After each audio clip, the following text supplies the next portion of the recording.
US Iran war related గా చాలా important update, positive update అయితే కనిపిస్తుంది. దాంతోనే నిన్న యుఎస్ మార్కెట్లు కానీ ఇవాళ మార్నింగ్ మన ఇండియన్ ఈక్విటీ మార్కెట్లు కానీ పెరిగాయి. కానీ అది ఒకవైపు, దానికి ప్యారలల్ గా ఇవాళ మార్కెట్స్ ఈవెన్ బాగా డీప్ గా ఫాలో అయినా సరే మనం జస్టిఫికేషన్ చేసుకునేలా యుఎస్ ఫెడ్ దగ్గర నుంచి నిన్న ఎఫ్ఓఎంసీ మినిట్స్ లో మనకి ఇంపార్టెంట్ స్టేట్మెంట్స్ వచ్చాయి. దాని గురించి కూడా మాట్లాడుకోవాలి. పాజిటివ్ యుఎస్ ఇరాన్ రిలేటెడ్ గా ఉంటున్న డెవలప్మెంట్స్, ఎఫ్ఓఎంసీ రిలేటెడ్ గా ఉంటున్న very important red alert and most important RBI రంగంలోకి దిగుతూ ఉంది. మన రూపీ ఇంకా పతనం అయిపోకుండా $5 బిలియన్ కి సంబంధించిన బై సెల్ స్వాప్ ని, రూపీని ప్రొటెక్ట్ చేయడానికి ఆర్బీఐ తీసుకొస్తుంది. అది ఇండియన్ మార్కెట్స్ రిలేటెడ్ గా మంచి విషయం. వీటన్నిటి రిలేటెడ్ గా మాట్లాడుకోవాలి. స్పెషల్లీ యుఎస్ ఫెడ్ రిలేటెడ్ గా ఉంటున్న ఇంపార్టెంట్ రెడ్ అలర్ట్ గురించి మాట్లాడుకోవాలి. బికాస్ దాంతోనే గోల్డ్ అండ్ సిల్వర్ బాగా పెరిగే సిచ్యువేషన్ లో ఉన్న, ఇన్ఫాక్ట్ పెరిగిన తర్వాత కూడా ఫెడ్ రిలేటెడ్ గా అప్డేట్స్ రాగానే బంగారం, వెండి కొంత పడ్డాయి. ఇంటర్నేషనల్ గాను పడ్డాయి, ఇండియన్ మార్కెట్ లోనూ పడ్డాయి. వీటి గురించి మాట్లాడుకుంటూ మన ఇండియన్ మార్కెట్ రిలేటెడ్ గా అండ్ గ్లోబల్ మార్కెట్ రిలేటెడ్ గా స్పెషల్లీ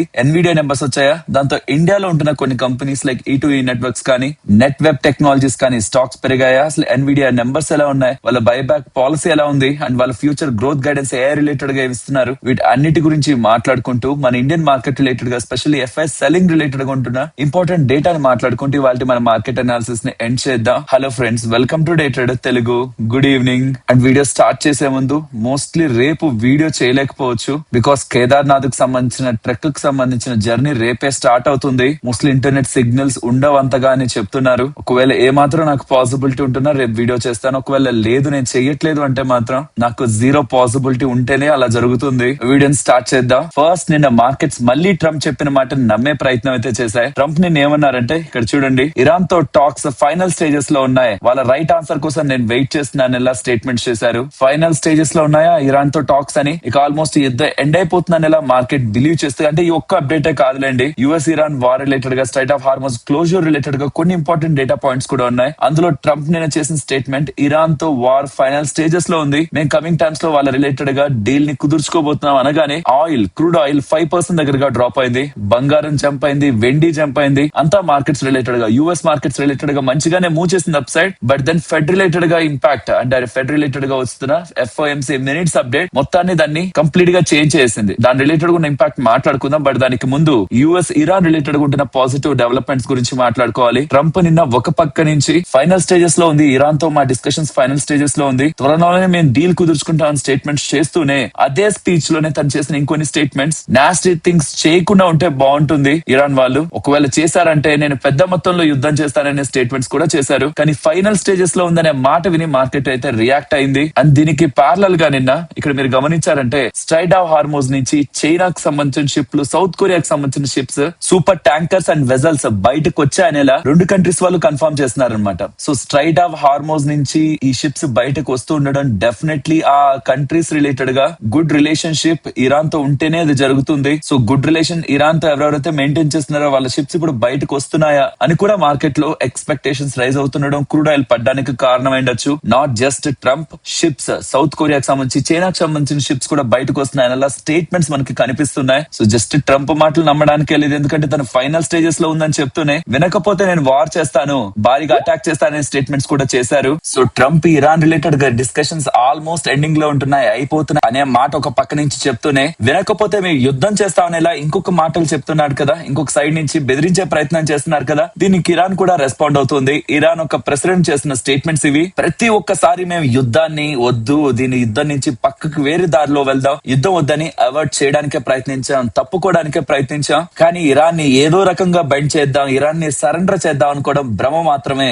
మ్యూచువల్ రెస్పెక్ట్, మమ్మల్ని కూడా గౌరవించి మేమేం అడుగుతున్నామో కూడా తెలుసుకొని దాన్ని మీరు ఎప్పుడు ఫెయిర్ గా, సేఫ్ గా ముందుకు తీసుకెళ్తారో అప్పుడే మేము దానికి యుద్ధం ఆపడానికి ఒప్పుకుంటాం. అదే ఇంకా మోర్ సస్టైనబుల్ దాన్, యుద్ధం కంటే కూడా మోర్ సస్టైనబుల్ ది ఇద్దరినిద్దరం గౌరవించుకోవడం అనేలా ఇరాన్ ప్రెసిడెంట్ స్టేట్మెంట్ చేశారు. ఇదిలా ఉంటే ఇరాన్ ఒక సుప్రీం లీడర్ రీసెంట్ గా చేస్తున్న కామెంట్స్ ఒకసారి చూడండి. ట్రంప్ ఏమంటున్నారు, న్యూక్లియర్ డీల్ ఆపాల్సిందే, ఈ న్యూక్లియర్ యాక్టివిటీ సంబంధించిన ఇంత యురేనియం కూడా, ఎన్రిచ్డ్ యురేనియం కూడా ఇరాన్ లో ఉండకూడదని కదా చెప్పారు. అది జరిగే ప్రసక్తే లేదు. ఇరాన్ దగ్గర నుంచి యురేనియం ని, ఎన్రిచ్డ్ యురేనియం ని 1% కూడా ఇరాన్ నుంచి బయటకు పంపించకండి అనేలా సుప్రీం లీడర్ డెసిషన్ తీసుకున్నట్టు, అది ఇరాన్ కి సంబంధించిన లీడర్స్ అందరితో కూడా గట్టిగా చెప్పినట్లయితే డేటా కనిపిస్తుంది. నిజంగా ఇది ఇలానే జరిగితే, అంటే న్యూక్లియర్ యాక్టివిటీ రిలేటెడ్ గా ఇరాన్ 1% కూడా వెనక్కి తగ్గకపోతే యుఎస్ వాళ్ళు డీల్ ని కుదుర్చుకోగలరా? డీల్ కుదిరే సందర్భం ఎక్కడైనా కనిపిస్తుందా? సో ట్రంప్ చెప్తున్న మాటలతో మార్కెట్ ఏదైతే రియాక్ట్ అయిందో దాని యొక్క లైఫ్ ఎంత అనేది చూడాలి. నెక్స్ట్ ఫ్యూ డేస్ లో దీని రిలేటెడ్ గా మనకు ఒక క్లారిటీ వస్తుంది. అండ్ ఇప్పుడు ఫెడ్ రిలేటెడ్ గా మాట్లాడుకోవాలి. నిన్న ఎఫ్ఓఎంసీ వల్ల మినిట్స్ అప్డేట్ వచ్చింది. అంటే లాస్ట్ ఎఫ్ఓఎంసీ మీటింగ్ జరిగింది కదా, April 28th 29th జరిగి మనకి 29th అప్డేట్ వచ్చింది కదా. ఆ మీటింగ్ లో ఎఫ్ఓఎంసీ మెంబర్స్ అంతా అనుకున్నది ఏంటంటే నెక్స్ట్ కమింగ్ టైమ్స్ లో ఇన్ఫ్లేషన్ కానీ ఎక్కువలోనే ఉంటే రేట్ కట్ కాదు, అంటే రేట్స్ ని ఈజ్ చేయడం కాదు, రేట్ హైక్ చేయడానికైనా సరే ముందుకు వెళ్ళాలి అని హాకిష్ గా స్టేట్మెంట్స్ చేశారు. అది మార్కెట్స్ కి మంచిది కాదు, ఈక్విటీ మార్కెట్స్ కి మంచిది కాదు, గోల్డ్ సిల్వర్ కి మంచిది కాదు. ఈ అప్డేట్స్ ఎప్పుడైతే వచ్చాయో ట్రంప్ రిలేటెడ్ గా వచ్చిన అప్డేట్స్ లైక్ ఇరాన్ రిలేటెడ్ గా ఫైనల్ టాక్స్ లో ఉన్నామని అండ్ చైనా రిలేటెడ్ గా సౌత్ కొరియా రిలేటెడ్ గా వాళ్ళ వెజల్స్ ఈ స్ట్రైట్ ఆఫ్ హార్మోజ్ నుంచి బయటకు వచ్చాయని వస్తున్న అప్డేట్స్ అన్నిటికీ ఏదైతే మార్కెట్ రియాక్ట్ అయిందో వాటికి అగేనెస్ట్ గా ఈ ఫెడ్ వాళ్ళ అప్డేట్స్ వచ్చేసరికి మార్కెట్ దాన్ని నెగిటివ్ గా తీసుకుంది. గోల్డ్ లోను సిల్వర్ లోను మనకి fall and equity markets related గా కూడా ఏదైతే మార్కెట్స్ గెయిన్ అయ్యాయో అక్కడి నుంచి మనకి మార్కెట్స్ కొంత అయితే పడ్డాయి. ఇది డెఫినెట్లీ ఇంపార్టెంట్ గానే చూడాలి. బికాస్ ఫెడ్ వాళ్ళు నెక్స్ట్ కమింగ్ టైమ్స్ లో ఇన్ఫ్లేషన్ తగ్గకపోతే రేట్ హైక్ చేద్దామనే ఆలోచనకైతే వెళ్లారు. అండ్ ఇన్ఫ్లేషన్ తగ్గాలా లేదా అన్నది స్ట్రైట్ ఆఫ్ హార్మోజ్ ఎప్పుడు ఓపెన్ అవుతుంది అన్న దాన్ని బట్టి ఉంటుంది. సో అది ఓపెన్ అవ్వకపోతుంటే ఇంకా ఇన్ఫ్లేషన్ పెరుగుతూ ఉంటే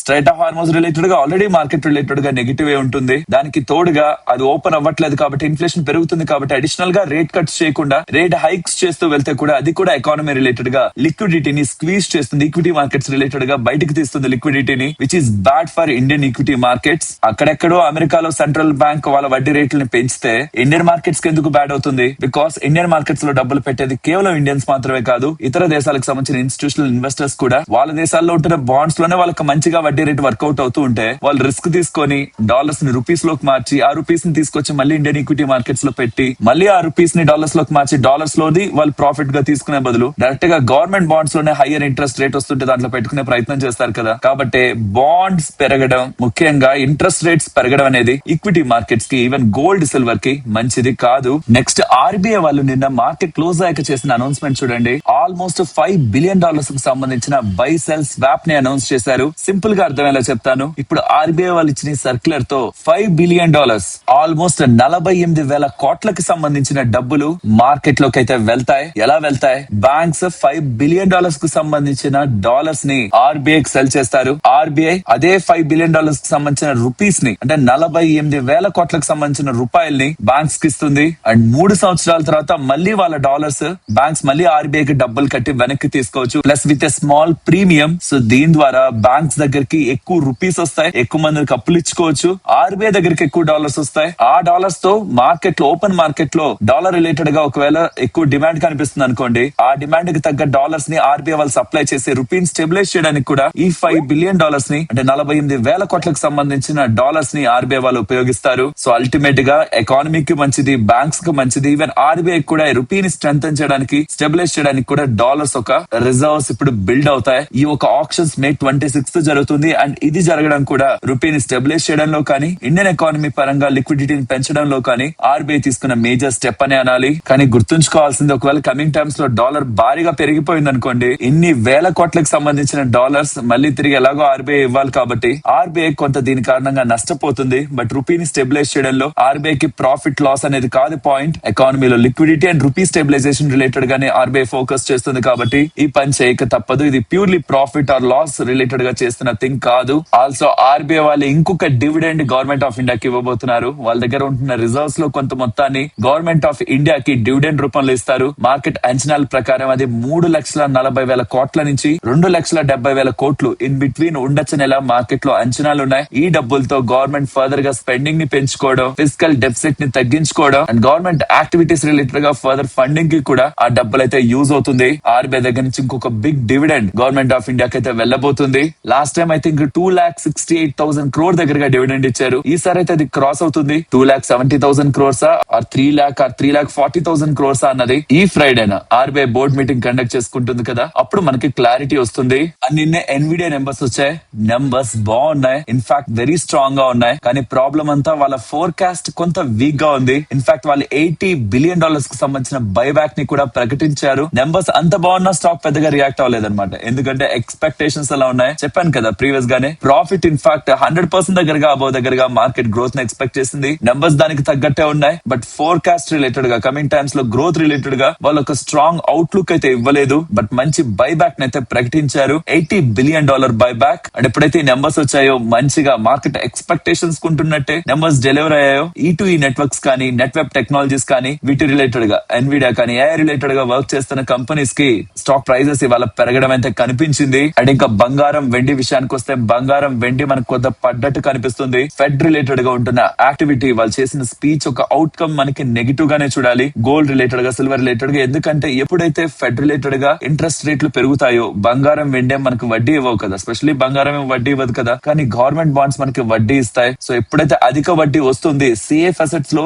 సేఫ్ అండ్ గవర్నమెంట్ అసెట్స్ లో మనకి వడ్డీ వస్తుంది, అధిక వడ్డీ వస్తుంది అనుకుంటారు, ఆటోమేటిక్ గా డబ్బులు అటు షిఫ్ట్ అవుతుంటాయి ఈక్విటీ మార్కెట్స్ నుంచి, ప్రీషియస్ మెటల్స్ నుంచి. కాబట్టి రేట్ హైక్ అనడం వాటిలో కొంత ఫాల్ కనిపించడం నార్మలే. బట్ మీరు గమనించాలి రీసెంట్ టైమ్స్ లో గోల్డ్ ప్రైస్ స్టెబిలైజ్ అయింది. ఈ 2 months బ్యాక్ వెళ్ళిన లోకి మళ్ళీ ఫర్దర్ గా టచ్ అవ్వకుండా స్లోగా గ్రాడ్యువల్ గా అప్ సైడ్ కి మూవ్ అవుతూనే కొంచెంగా మూవ్ అవుతూనే వస్తుంది. ఈవెన్ క్రూడ్ ఆయిల్ పెరుగుతున్నా సరే గోల్డ్ ప్రైస్ లో కూడా మనకి మూమెంట్ అప్ సైడ్ కి కనిపిస్తుంది. అండ్ క్రూడ్ ఆయిల్ పడ్డ ప్రతిసారి గోల్డ్ జంప్ అవుతున్న విధానాన్ని మనం గమనిస్తున్నాం. ఇన్ఫాక్ట్ క్రూడ్ ఆయిల్ 5% పడ్డప్పుడు కూడా గోల్డ్ లో మనకి మంచి జంప్ అయితే కనిపించింది. కానీ ఎప్పుడైతే ఫెడ్ వాళ్ళు ఈ స్టేట్మెంట్స్ చేశారు అని ఇలా మార్కెట్ కనిపించిందో, లాస్ట్ మీటింగ్ లో వాళ్ళ దగ్గర నుంచి ఇలాంటి కామెంటరీ ఉందని అనిపించిందో, అప్పుడు వాటిలో కూడా గోల్డ్ అండ్ సిల్వర్ లో కూడా మనం కొంత ఫాల్ అయితే చూసాం. సో ఫైనల్ గా మార్కెట్ అనాలిసిస్ కంక్లూడ్ చేసే ముందు ఒక్క అప్డేట్ ని చూడండి. పాకిస్తాన్ కి సంబంధించిన ఆర్మీ చీఫ్ ఈ ఇరాన్ కి వెళ్తున్నారని, ఫైనల్ డ్రాఫ్ట్ అగ్రిమెంట్ రిలేటెడ్ గా ఇరాన్ తో ఒక ఒప్పందాన్ని కుదుర్చుకొని ఈ యుద్ధం ఒక ఫైనల్ డ్రాఫ్ట్ ని, అంటే ఇరాన్ వాళ్ళకి ఏం కావాలి, అమెరికా వాళ్ళకి ఏం కావాలన్న దానిపై ఒక ఫైనల్ డ్రాఫ్ట్ ని రూపొందిస్తున్నారని, ఇవన్నీ సక్రమంగా ముందుకు వెళ్తే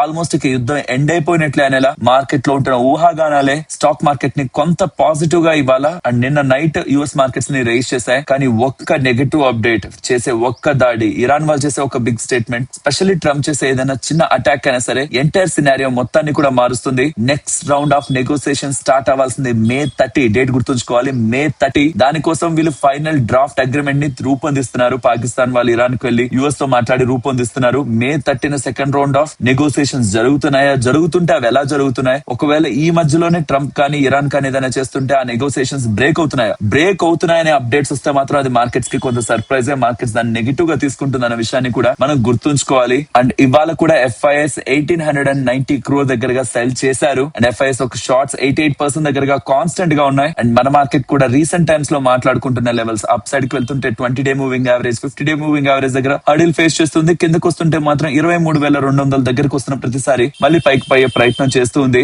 23,750, 23,800 వరకు అక్కడే మనకి 50-day మూవింగ్ యావరేజ్ కూడా ఉంది. సో మోస్ట్లీ మార్కెట్ కొంత consolidation, range bound and direction less గా రీసెంట్ టైమ్స్ లో ఉంది. బికాస్ ఈ ఈవెంట్ రిలేటెడ్ గా, ఈ వార్ రిలేటెడ్ గా ఒక అవుట్కమ్ ని మార్కెట్ ఎక్స్పెక్ట్ చేస్తుంది. కానీ అదేదర్ గుడ్ ఆర్ బ్యాడ్, ఆ రెండు కూడా మార్కెట్ కి ప్రాపర్ గా దొరకట్లేదు. ఫ్రెండ్స్, ఇలా మార్కెట్ లో ఉంటున్న ఇంపార్టెంట్ డేటా మొత్తాన్ని కనెక్ట్ చేస్తూ వీడియో మీ ముందుకు తీసుకురావడానికి మేము ఎఫర్ట్స్ పెట్టామని మీరు అనుకుంటే మన వీడియోని ఒక లైక్ చేస్తూ పెడుతున్న ఎఫర్ట్స్ ని ఎంకరేజ్ చేయండి. ఒక్కసారి మీ స్క్రీన్ ముందు కనిపిస్తున్న డేటాని చూడండి. ఆర్బీఐ వాళ్ళు రూపీని సపోర్ట్ చేయడానికి రేట్ హైక్ కూడా చేయడానికి డిసైడ్ అవుతున్నారట. ఈవెన్ ఇండియన్ గవర్నమెంట్ కూడా రూపీని స్టెబిలైజ్ చేయాలంటే ఏమేం చేయాలంటున్నప్పుడు రేట్ హైక్ కూడా ఒక ఆప్షన్ గా కనిపిస్తుంది ఇలా మనకి డేటా కనిపిస్తుంది. నిజంగా ఈ పని చేస్తే ఎస్ రూపీ స్టెబిలైజ్ అవుతుంది. ఎందుకు స్టెబిలైజ్ అవుతుందో కూడా చెప్తాను. అమెరికా వాళ్ళు వడ్డీ రేట్లను పెంచారనుకోండి, ఇండియా రిలేటెడ్ గా ఉన్న వడ్డీ రేట్లకి అమెరికా రిలేటెడ్ గా ఉన్న వడ్డీ రేట్లకి రెండు దగ్గర అయిపోతున్నాయి అనుకోండి, దెన్ ఆటోమేటిక్ గా ఫారెన్ ఇన్స్టిట్యూషనల్ ఇన్వెస్టర్స్ డాలర్స్ నుంచి రూపీస్ లోకి తెచ్చి ఇండియన్ బాండ్స్ లో ఎందుకు పెట్టడం, అమెరికన్ బాండ్స్ లో పెట్టుకోవచ్చు కదా అని ఇండియన్ బాండ్స్ లో ఉన్నది కూడా వెళ్ళి అమెరికన్ బాండ్స్ లో వెళ్ళి కూర్చుంటుంది. కాబట్టి మంచిగా డిఫరెన్స్ మనం మెయింటైన్ చేయాలి. అమెరికాతో కంపేర్ చేస్తే ఇండియాలో ఎక్కువ వడ్డీ రేట్లు ఉంటేనే అక్కడ డబ్బులు ఇక్కడికి వచ్చి చేరుతాయి. కాబట్టి అమెరికా వాళ్ళు వడ్డీ రేట్లు పెంచే అవకాశం ఉంటే ఫర్దర్ గా ఇక్కడ డబ్బులు ఎలా అక్కడికి వెళ్లిపోతాయని వాళ్ళు పెంచేదానికంటే ముందే ఇండియన్ మార్కెట్ లోనే వడ్డీ రేట్లు పెంచి బాండ్స్ ని మంచిగా పెట్టాలనే ప్రయత్నం, దేర్ బై రూపీని స్టెబిలైజ్ చేయాలనే ప్రయత్నం, ఫారెన్ ఫండ్స్ బయటకు ఎక్కువ వెళ్లకుండా అండ్ ఇక్కడ వడ్డీ రేట్ ఎక్కువ వస్తుంది అనుకుంటే ఫారెన్ ఫండ్స్ ఇండియాలోకి వచ్చేలా స్టెబిలైజ్ చేయాలనుకునే ప్రయత్నం ఆర్బీఐ చేయబోతున్నాను. ఇలా మీరు చూడండి, బ్లూంబర్గ్ లోను, ద హిందూ లోను, రాయిటర్స్ లోను, బిజినెస్ లైన్ లోను, ఇలా చాలా ప్లాట్ఫామ్స్ లో మీకు డేటా కనిపిస్తుంది. ఇఫ్ ఇన్ కేస్ ఇది జరిగితే మాత్రం హోమ్ లోన్ తీసుకునే వాళ్ళ పైన భారం అధికంగా పడుతుంది. Not only home loans, car loans కానీ బిజినెస్ లోన్స్ కానీ ఎక్స్పెన్సివ్ అవుతాయి, ఎకానమీ స్లో డౌన్ అవుతుంది. ఆల్సో ద స్టాక్ మార్కెట్ దీనికి నెగటివ్ గా ఇంపాక్ట్ అవుతుంది. లెట్స్ సీ ఆర్బీఐ వాళ్ళు, గవర్నమెంట్ వాళ్ళు ఏ స్టెప్ తీసుకుంటారని. ఇకపై మీ శాలరీ నుంచి ఎలాగైతే ఎన్పిఎస్ లు, ఈపీఎఫ్ లు కట్ అవుతూ ఉంటాయో, I mean me employer cut చేసి మీ పేరు మీద అయితే ఎలా వేస్తూ ఉంటారో మీ రిటైర్మెంట్ కోసం, మీ లాంగ్ టర్మ్ బెనిఫిట్ కోసం, ఇకపై సేమ్ మీ ఎంప్లాయరే మీ పేరు మీద ఎస్ఐపి ని కట్ చేసే అవకాశం ఉందని సెబీ వాళ్ళు న్యూ మ్యూచువల్ ఫండ్ ప్రపోజల్ ని తీసుకొస్తున్నారు. ఇందులో భాగంగా ఎంప్లాయర్స్ మీ పేరు మీద ఎస్ఐపి ని మీ శాలరీలోంచి కట్ చేస్తారు. ఏదైనా ట్యాక్స్ బెనిఫిట్స్ ఉంటాయేమో చూడాలి. మరి దీనికి ఎంప్లాయరే కట్ చేస్తారు కాబట్టి అలా కానుంటుంటే ఇది ఒక పెద్ద బెనిఫిటే. అలా కాదు, ట్యాక్స్ బెనిఫిట్ ఏం లేకుండా జనరల్ గా కట్ చేస్తుంటే మాత్రం దో అది అసలు ఇన్వెస్ట్మెంట్ ఐడియా లేని వాళ్ళకి అడ్వాంటేజ్ అవుతున్నా, ట్యాక్స్ రిలేటెడ్ గా ఎటువంటి బెనిఫిట్ లేకపోతుంటే మాత్రం ఇది ఫుల్ ఫ్లెడ్జ్డ్ బెనిఫిట్ ఎంప్లాయీస్ కి అయితే వెళ్ళదు. అండ్ ఇది ఎంప్లాయీస్ కి ఇష్టం ఉన్నా ఇష్టం లేకపోయినా ఖచ్చితంగా ఎస్ఐపి వేయాల్సిందనంటే కాదు. ఎంప్లాయీస్ వద్దనుకుంటే దాని నుంచి బయటకు వచ్చేయచ్చట, వాలంటరీగానే చూసుకోవచ్చట. సో ఇలాంటి కేసులో ఎంప్లాయర్ కట్ చేస్తున్నాడు కాబట్టి ట్యాక్స్ బెనిఫిట్ ఇస్తే బాగుంటుంది అనేది నా ఒపీనియన్. ఇది త్వరలోనే సెబీ వాళ్ళు రూల్ రూపంలో తీసుకురాబోతున్నారు. ఇది మీకు ఎలా అనిపిస్తుంది? ఎన్పిఎస్ లా, ఈపీఎఫ్ లా ఎస్ఐపీలు కూడా ఎంప్లాయర్ కట్ చేసి వేస్తుంటే, స్పెషల్లీ ట్యాక్స్ బెనిఫిట్స్ ఇస్తూ వేస్తూ ఉంటే మంచిగా ఉంటుందని మీరు అనుకుంటున్నారా? ఆల్సో సెబీ వాళ్ళు మ్యూచువల్ ఫండ్ మేనేజ్ చేసే వాళ్ళు ఉంటారు కదా, ఫండ్ మేనేజర్స్ ఉంటారు కదా, వాళ్ళ శాలరీ కూడా డబ్బుల రూపంలో కాకుండా వాళ్ళు ఏ ఫండ్ అయితే మేనేజ్ చేస్తున్నారో ఆ ఫండ్ ఒక యూనిట్స్ రూపంలోనే వాళ్ళకి వెళ్ళాలని.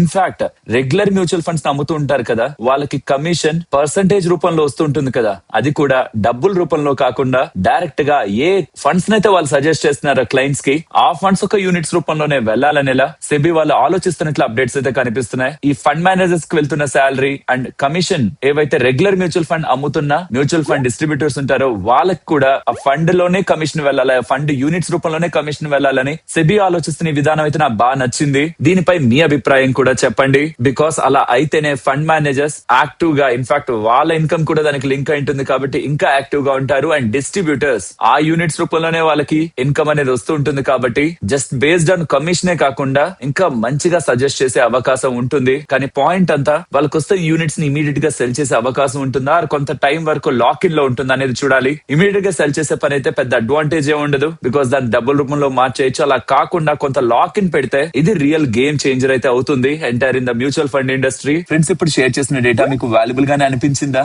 అనిపిస్తే మన వీడియోని తప్పకుండా లైక్ చేయండి. నెక్స్ట్ ఎంటార్ టెక్నాలజీస్ గురించి మాట్లాడుకోవాలి. ఈ కంపెనీ యొక్క ప్రమోటర్ సుమారుగా 60,000 షేర్లని ఓపెన్ మార్కెట్ లో 19th May to 20th May in between sell చేశాడనేలా డేటా కనిపిస్తూ ఉంది. So already promoter stake almost 30% కి వచ్చింది. ఇంకా ఫర్దర్ గా కూడా ప్రమోటర్స్ వాళ్ళ వాటాని అమ్ముకుంటూ వస్తున్నారు. అండ్ వాళ్ళ ప్రమోటర్ స్టేక్ రీసెంట్ ఇయర్స్ లో ఎలా తగ్గుతూ వచ్చింది, కాన్స్టెంట్ గా ఎలా తగ్గుతూ వచ్చింది అన్న డేటా కూడా ఇక్కడ మీకు స్క్రీన్ ముందు పెడుతున్నాను. ఇది ఫ్యామిలీ ఓన్డ్ బిజినెస్, స్పెషల్లీ ఒక ఫ్యామిలీ కాన్స్టెంట్ గా లాస్ట్ ఇయర్ నుంచి కూడా సెల్ చేసుకుంటూ వాళ్ళ వాటానైతే వస్తూ ఉంది. నెక్స్ట్ హెచ్జి ఇన్ఫ్రా గురించి మాట్లాడుకోవాలి. వీళ్ళకి టోటల్ గా 4,142 crores విలువ చేసే orders Maharashtra express way related గా లభించాయనేలా ఎక్స్చేంజెస్ కి అప్డేట్ చేస్తున్నారు.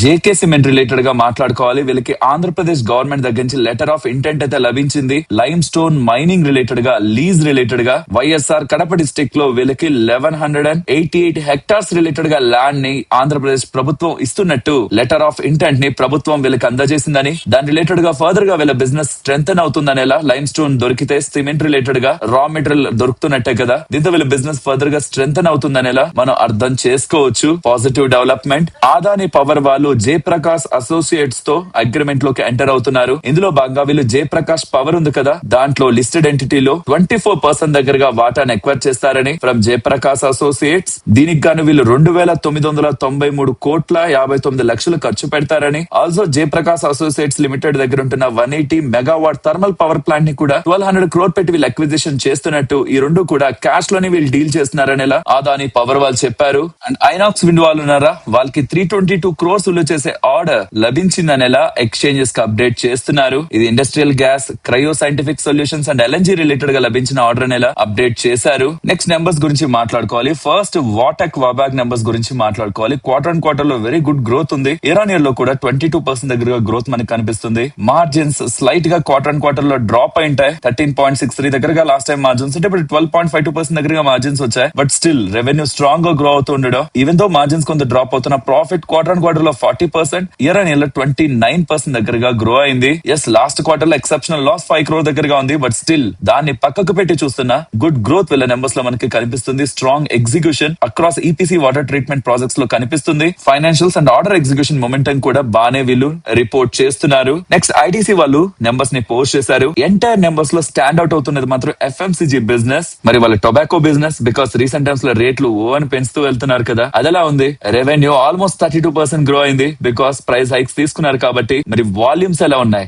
మార్కెట్ 3 to 4% ఎక్స్పెక్ట్ చేసింది because of the price hikes, but వీళ్ళు 4 to 5% పోస్ట్ చేశారు. సో ఏదైతే వీళ్ళు సిగరెట్ ధరలను పెంచారో దాంతో వాల్యూమ్స్ ఏదైతే ఇంపాక్ట్ అవుతాయి అనుకున్నారో దానికంటే బెటర్ గానే నెంబర్స్ ఉన్నాయి. ఎఫ్ఎంసీజీ సాలిడ్ గా ఉంది. రెవెన్యూ ని ఆల్మోస్ట్ 10 to 11% గ్రోత్ ని ఎక్స్పెక్ట్ చేస్తే వీళ్ళు 15% 200% గ్రోత్ ని, 200% మార్జిన్ ఇంప్రూవ్మెంట్ ని, 200 బేసిస్ పాయింట్స్ మార్జిన్ ఇంప్రూవ్మెంట్ ని తీసుకొచ్చారు. Paper revenue, paper business related గా 2% గ్రోత్, అగ్రి బిజినెస్ రిలేటెడ్ గా మాత్రం 16% డ్రాప్ అక్కడ మనకు కనిపిస్తుంది. ఓవరాల్ అంతట్లో అగ్రి బిజినెస్ ఒకటి మనకు కొంత వీక్ గా ఉన్న, రెస్ట్ ఆఫ్ ద బిజినెస్ లో స్పెషల్లీ టొబాకో కానీ ఎఫ్ఎంసీజీ అయితే మాత్రం స్ట్రాంగ్ గా డెలివర్ అయ్యాయి. అదే మార్కెట్ కూడా కావాల్సింది. ఈవెన్ డివిడెండ్ వీళ్ళు 8 రూపీస్ పర్ షేర్ డిక్లేర్ చేశారు. ఓవరాల్ నెంబర్స్ చాలా బాగున్నాయి. చెప్పాలంటే మార్కెట్ ఎక్స్పెక్టేషన్స్ ని బీట్ చేశాయి. రొటీన్ ఈ గవర్న్ రిలేటెడ్ గా నెంబర్స్ వచ్చాయి. స్టాక్ 20% పెరిగిందంటేనే నెంబర్స్ సాలిడ్ గా ఉన్నాయని మీనింగ్. అండ్ దీంతో పాటు మేనేజ్మెంట్ ఈ ఎంటైర్ FY26 ని ల్యాండ్ మార్క్ ఇయర్ గా ప్రకటించింది. ఒక్కసారి గమనించండి, రెవెన్యూ 38%, మార్జిన్స్ లో strong expansion, almost 340 basis points expansion, profit 48% దగ్గరగా గ్రో అయితే మార్కెట్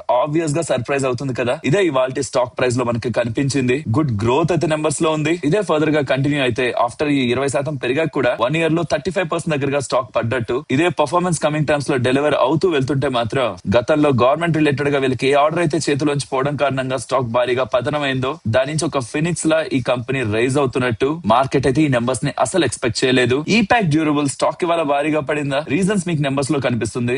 రెవెన్యూ 8.1% డౌన్ అయి ఉంటుంది ఇయర్ ఆన్ ఇయర్ లో. ఆర్ఏసీ సెగ్మెంట్ అయితే ఏకంగా 25%, వీళ్ళ మెయిన్ బిజినెస్ కోర్ బిజినెస్ 25% దగ్గరగా ఫాల్ అయింది. సో ఏసీ బిజినెస్ లో స్ట్రాంగ్ ఫాల్ అయితే కనిపించింది. వెరాస్ వీళ్ళ అండర్ లో ఉంటున్న non AC verticals like SDA business 32% grow అయినా, కాంపోనెంట్ సెగ్మెంట్ బిజినెస్ 50% గ్రో అయినా, వీళ్ళ మెయిన్ ఆర్ఏసీ సెగ్మెంట్ లో 25% డ్రాప్ అండ్ రెవెన్యూ 8% డ్రాప్ అవుతుండడం, అది వీళ్ళ ప్రాఫిటబిలిటీని కూడా స్ట్రాంగ్ గా ఇంపాక్ట్ చేస్తూ ఉండడం స్టాక్ లో ఇవాళ మనం ఫాల్ ని చూస్తున్నాం. నెక్స్ట్ జూబ్లెంట్ ఫుడ్ వర్క్స్, అదే ఈ డామినోస్ వాళ్ళ నెంబర్స్ వచ్చాయి. నెంబర్స్ వీక్ గానే ఉన్నాయి. ఆపరేటింగ్ ప్రాఫిట్ మార్కెట్ ఎక్స్పెక్టేషన్స్ కంటే బెటర్ గానే ఉంది. కానీ వీళ్ళ స్టాండ్ అలోన్ నెంబర్స్ ని చూసారంటే అవి మార్కెట్ ఎక్స్పెక్టేషన్స్ ని డిసప్పాయింట్ చేస్తున్నాయి. ఎస్పెషల్లీ రెవెన్యూ గ్రోత్ 6% దగ్గరగానే వస్తుండడం అండ్ LFL గ్రోత్ అంటారు కదా, like for like growth, same store sales growth ని వీళ్ళు లైక్ ఫర్ లైక్ గ్రోత్ కి తీసుకొచ్చారు కదా, అది 0.2% గ్రో అయింది. ఇన్ఫ్లేషన్ ఒక ఇంపాక్ట్ వీళ్ళకి కనిపిస్తుంది క్లియర్ గా. అండ్ ఆల్సో వీళ్ళు 1.2% దగ్గరగా ప్రైస్ హై తీసుకున్నారంట. ఇన్ఫ్లేషన్ రిలేటెడ్ గా ఇంపాక్ట్ ని కొంతవరకు పాస్ ఆన్ చేశారంటున్నారు. LPG కాస్ట్ ఏవైతే పెరిగాయో దాని కారణంగా 100 బేసిస్ పాయింట్స్ మార్జిన్ ఇంపాక్ట్ అయిందని, అండ్ వేజెస్ రిలేటెడ్ గా ఇన్ఫ్లేషన్ కూడా 50 బేసిస్ పాయింట్స్ దగ్గరగా